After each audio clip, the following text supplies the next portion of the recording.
महाराष्ट्र विधानसभेच्या निवडणुका वेळेवरच होतील अशी सूत्रांची माहिती आहे। असा एक सूर होता की डिसेंबरपर्यंत निवडणुका जाऊ शकतात, तर आता असं काही नाही। सूत्रांकडून असं कळतंय की नोव्हेंबरमध्येच विधानसभेच्या निवडणुका होऊ शकतात आणि खास करून विधानसभेच्या निवडणुका या नोव्हेंबरच्या पहिल्याच आठवड्यात होऊ शकतात। सूत्रांनी ही माहिती दिलेली आहे। ही निवडणूक 4 ते 5 टप्प्यात होऊ शकते असंही कळतंय। गणेश चतुर्थीनंतर केंद्रीय निवडणूक आयोग महाराष्ट्राचा दौरा करणार आहे। या दौऱ्यानंतर सप्टेंबरच्या शेवटच्या आठवड्यात राज्यातील निवडणुकांच्या तारखा जाहीर होऊ शकतात।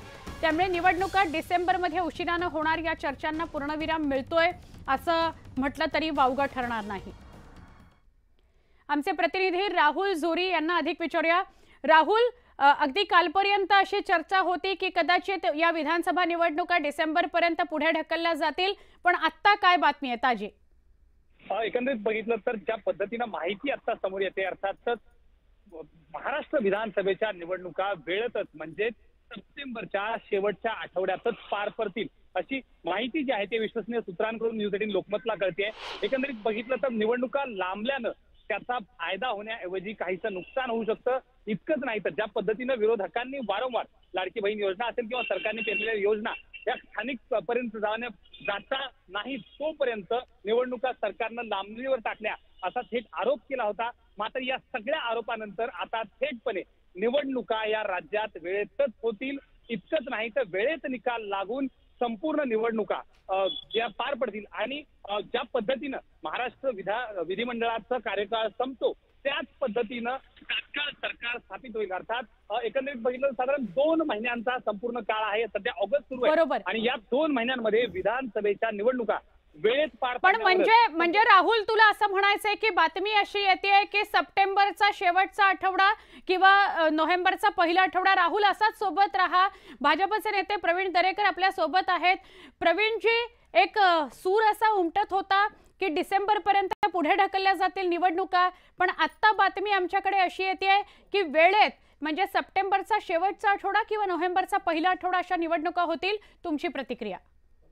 नाही, मला वाटतं या संदर्भामध्ये देवेंद्र फडणवीसांनी भूमिका स्पष्ट केलेली आहे की निवडणूक आयोग ठरवत असतं निवडणुकांचं शेड्यूल। एक पक्ष ठरवत नाही किंवा सरकार ठरवत नाही आणि त्याच्यामुळं निवडणूक आयोगाला जे योग्य वाटतं, निवडणुकीची जी नियमावली आहे त्या पद्धतीनं आयोग आपला प्रोग्राम करत असेल आणि तसा तो करेल आणि त्याच्यामुळं निवडणुका वेळेत होतील। विरोधकांना दुसरं काही काम उरलेलं नाही, त्यामुळे प्रत्येक गोष्टीचं राजकारण करायचं आणि सरकारच्या प्रती कशी काय लोकांची नाराजी निर्माण होईल याचा तो त्यांचा प्रयत्न असतो।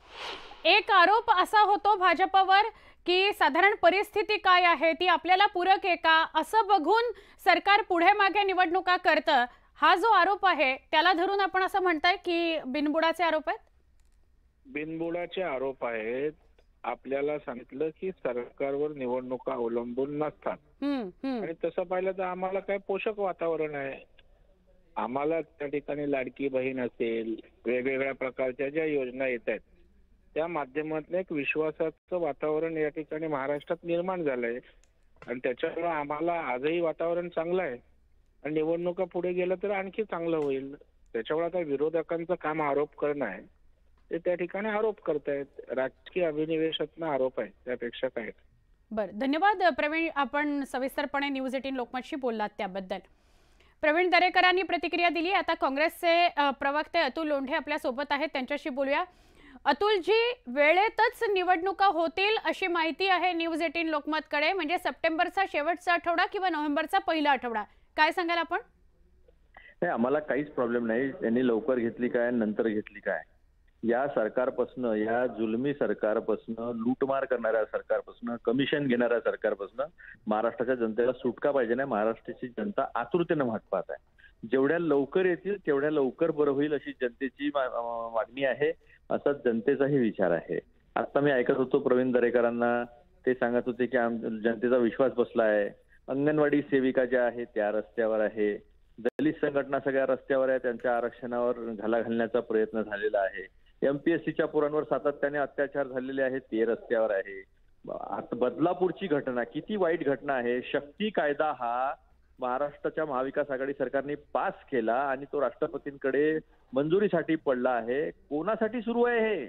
ही बीजेपीची शाळा आहे, त्यांच्या कार्यकर्त्याची, म्हणून तिथे 11-11 तासपर्यंत FIR दर्ज होत नाही, लपवून ठेवलं जातं, पोलीस सहकार्य करत नाही. त्यांचा एक नेता एका महिला रिपोर्टरला म्हणतो की तुझ्यावर बलात्कार झाल्यासारखी बातमी देतात का? इतक्या खालच्या स्तराला गेले आहे लोक. म्हणजे यांना राजकारणामध्ये महिलांची सुरक्षा, या महाराष्ट्राची अस्मिता, महाराष्ट्राचा सावित्रीबाई फुलेचा महाराष्ट्र, जिजाऊ महाराजांचा महाराष्ट्र, काही तुम्हाला असं म्हणायचंय अतुलजी की सरकार हस्तक्षेप करतं, निवडणुका कधी कशा घ्याव्यात या संदर्भात? ते सांगावं लागतं का? मला सांगा की त्यांनी सांगितलं सणवार आहेत. सणवार काय फक्त महाराष्ट्रातच आहे का? गणपती महाराष्ट्रातच बसतो. आपण महिना जो आहे श्राद्धाचा तो फक्त महाराष्ट्रातच आहे? सगळीकडेच असतो, देशभर असतो तो. कारण आता प्रवीण दरेकर म्हणत होते बिनबुडाचे विरोधक आरोप करतात, आमचा काही त्याच्यात पक्षांचा कुठलाही सहभाग नसतो, निवडणूक आयोग ठरवत असतं. बापरे, म्हणजे हे खूपच म्हणजे नवीनच बातमी दिली आहे त्यांनी ही, की बीजेपीच्या काळामध्ये निवडणूक आयोग स्वायत्त आहे, सगळ्या संस्था ज्या त्या स्वायत्त आहे, तर त्या स्वायत्तपणे काम करतात. म्हणजे खूपच म्हणजे शेंबडा पोरगा पण याच्यावर विश्वास ठेवणार नाही. प्रत्येक गोष्टीवर आपण जो आहे तो हस्तक्षेप आपल्या प्रत्येक संस्थांमध्ये दिसतो. हे इतकं स्पष्ट आहे सूर्यप्रकाशा इतकं. नाही तर मग हरियाणा सोबत मागच्या वेळेस झालेली निवडणूक त्यांची 2 नोव्हेंबरला संपते, आपली 26 नोव्हेंबरला संपते आहे. 1 नेशन 1 इलेक्शनची गोष्ट करणारे 4 राज्यातल्या निवडणुका नाही करू शकत. तर स्पष्टपणे दिसत आहे हे घाबरलेले आहे, हारणार आहे म्हणून. आणि त्याच्यामुळे हे सगळं सुरू आहे की जेवढा दिवस करता येईल सत्ता, तेवढ्या दिवस सत्ता करू, जेवढे दिवस लुबाडता येईल महाराष्ट्राला, लुटता येईल तेवढ्या दिवस लुटू, अशा पद्धतीची यांची मानसिकता आहे. आणि त्याच्यामुळे काहीतरी सांगतात की बिनबुडाचे आरोप करतात. सगळ्या जमान्याला माहित आहे हा काही भारतीय निवडणूक आयोग सोडलेला आहे, हा भारतीय जनता पार्टी निवडणूक आयोग झालेला आहे. नक्की अतुलजी, धन्यवाद. आपण न्यूज 18 लोकमतशी बोललात त्याबद्दल. काँग्रेसचे प्रवक्ते अतुल लोंढे आपल्या सोबत होते. राहुल आपल्या सोबत आहेत. राहुल यांच्याशी थेट आपण आता बोलूया. राहुल, आपण बघितलं प्रवीण दरेकरांची प्रतिक्रिया आणि त्यानंतर अतुल लोंढे सुद्धा न्यूज 18 लोकमतशी बोलले. अतुल लोंढे असं म्हणाले की हा निवडणूक आयोग नाहीच आहे, भारतीय निवडणूक आयोग, हा तर भाजप निवडणूक आयोग झालेला आहे, अशी जरी टीका त्यांनी केली आहे. आणि हे कुणालाही पटणार नाही की पक्षाचा हस्तक्षेप नाही या सगळ्या प्रकरणामध्ये, म्हणजे निवडणूक कधी घ्यायची कधी नाही घ्यायची, असाही एक आरोप त्यांनी भाजपावर केलाय.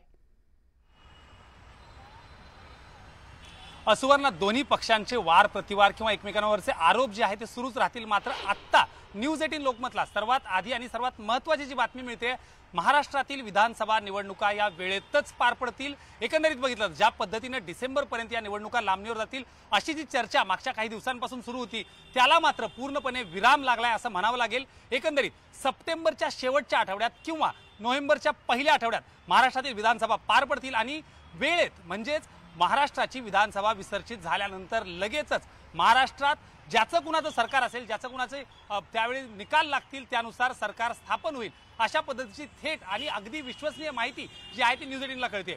एकंदरीत ज्या पद्धतीनं राज्यातल्या योजना असतील, लाडकी बहीणपासून ते अनेक महत्त्वाच्या योजना या लोकांपर्यंत पोहोचवण्यासाठी सरकार कुठे निवडणुका लांबणीवर घालते असा त्यांच्यावर आरोप होत होता.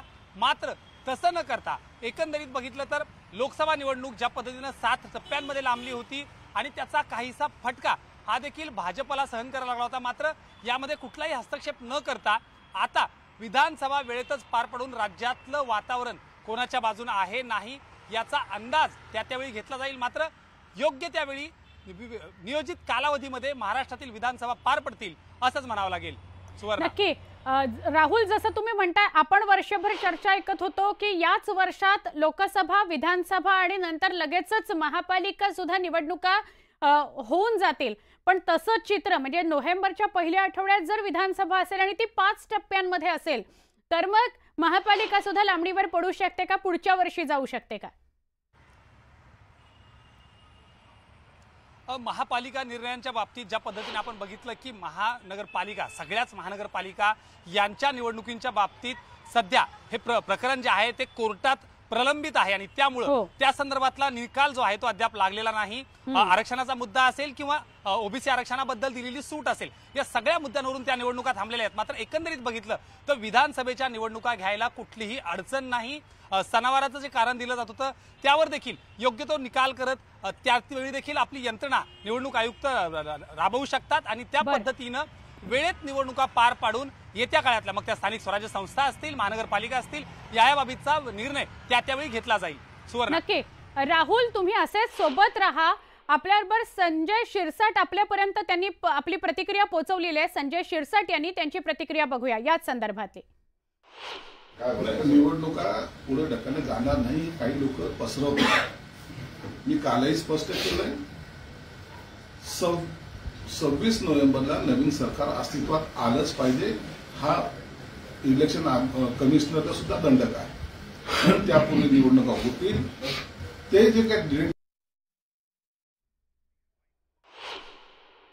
निवडणुकांसंदर्भातली बातमी आपण बघतो आहोत. हे पूर्ण वर्ष महत्त्वाचं आहे आणि पत्रकारांकरता तर ते विशेष महत्त्वाचं आहे, पक्षांकरता ते विशेष महत्त्वाचं आहे. कारण लोकसभा निवडणुका होऊन गेल्या. महाराष्ट्रातलं चित्र काय लोकसभेचं ते आपण बघितलं. आता विधानसभा निवडणुकांसंदर्भात चर्चा सुरू झाली आहे. 3 महिन्यात विधानसभा येतील असं बोललं जात होतं, पण काही दिवसांपासून ही चर्चा सुरू होती की विधानसभा निवडणुका पुढे ढकलल्या जातील साधारणपणे डिसेंबरपर्यंत. पण तसं काहीही होणार नाही. सूत्रांनी न्यूज 18 लोकमतला ही माहिती दिलेली आहे की लगेचच गणपती झाल्या निवडणूक आयोग दौरा करेल. दौरा झाल्या पत्रकार परिषद घेईल आणि त्या पत्रकार परिषदेमध्ये सप्टेंबरचा शेवटचा आठवडा किंवा नोव्हेंबरच्या पहिल्या आठवड्यात विधानसभा निवडणुका होतील हे जाहीर केलं जाईल. नोव्हेंबरच्या पहिल्या आठवड्यात किंवा सप्टेंबरच्या शेवटच्या आठवड्यात निवडणुका झाल्या तरी त्या 4 ते 5 टप्प्यात होतील अशी सुद्धा माहिती न्यूज 18 लोकमतला सूत्रांकडून मिळते आहे. अर्थात या सगळ्या संदर्भातले अपडेट आम्ही रोज देत राहू. उमेश पाटील आपल्या सोबत आहेत, त्यांच्याशी बोलूया. उमेश जी, जर सप्टेंबरच्या शेवटच्या आठवड्यात किंवा नोव्हेंबरच्या पहिल्या आठवड्यात निवडणुका झाल्या तर त्या संदर्भातली तुमची प्रतिक्रिया, म्हणजे निवडणुका पुढे जाणार नाहीयेत? आम्ही निवडणुका जेव्हा कधी होतील त्या निवडणुकीच्या करता सज्ज आहोत. निवडणुका या संदर्भातलं वेळापत्रक ठरवण्याचा अधिकार हा निवडणूक आयोगाचा आहे. ती स्वायत्त संस्था आहे. देशभरामध्ये वेगवेगळ्या राज्यांमध्ये निवडणुका होत असताना निवडणूक आयोग त्या संदर्भातला विचार करून वेगवेगळे सण आणि समारंभ याचा विचार करून ते ठरवत असतात. उपलब्ध सुरक्षेची व्यवस्था बघून ठरवत असतात. आणि निश्चितपणे राज्याची विधानसभेची जी मुदत संपणार आहे त्या मुदतीच्या अगोदर निवडणुका घ्याव्या लागणं ही घटनात्मक तरतूद असताना विरोधकांनी वेगळ्या अफवेवर आधारित राहून त्या ठिकाणी टीका करायला सुरुवात केलेली होती. आम्हाला निवडणुका जेव्हा कधी निवडणूक आयोग घेईल त्याच्या संदर्भात आमची कुठलीही तक्रार आक्षेप असायचं काही कारण नाही, कारण का तो त्यांचा रोल आहे, त्यांचा कॉल आहे. नक्की. उमेशजी, धन्यवाद माहिती दिल्याबद्दल. पुण्यात